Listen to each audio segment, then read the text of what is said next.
கிறிஸ்துவுக்குள் பிரியமானவர்களே, சுங்கான்கடை இயேசு நம்மோடு சபை நடத்தும் விசேஷித்த சுகமளிக்கும் ஆராதனை நாள் மே மாதம் 25ஆம் தேதி ஞாயிற்றுக்கிழமை அன்று நமது இயேசு நம்மோடு சபை சுங்கான்கடை எலிம் தோட்டம் லட்சுமி நகரில் வைத்து நடைபெறுகிறது.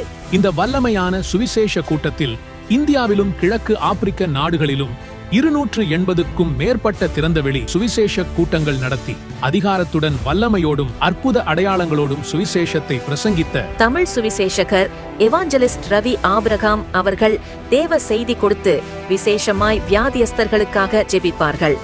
உடலில் பல்வேறு உபாதைகள் வேதனை மறைவதையும், செவிடர்கள் கேட்பதையும், பார்வை குறைந்தவர்கள் பார்வை அடைவதையும், நீண்ட காலமாயிருக்கிற தீராத தலைவலி, முதுகுத்தண்டு, ஸ்பைனல் கார்ட், எலும்பு சம்பந்தப்பட்ட பிரச்சனைகள், சைனஸ், ஆஸ்துமா, மூச்சு திணறல், டஸ்ட் அலர்ஜி பிரச்சனைகள், பல காலமாயிருக்கிற தீராத வலிகளுக்காக தனித்தனியாக ஜெபிப்பார்கள். கட்டுகள் மறைவதையும் இன்னும் பல்வேறு உடல் உபாதைகளிலிருந்து ஜனங்கள் விடுதலை பெறுவதை நேரில் காண வாருங்கள். நூற்றுக்கணக்கான அற்புதங்களை காண இயேசு கிறிஸ்துவின் வல்லமையுள்ள நாமத்தினாலே உங்களை வாழ்த்தி வரவேற்கிறோம். அனுமதி இலவசம்.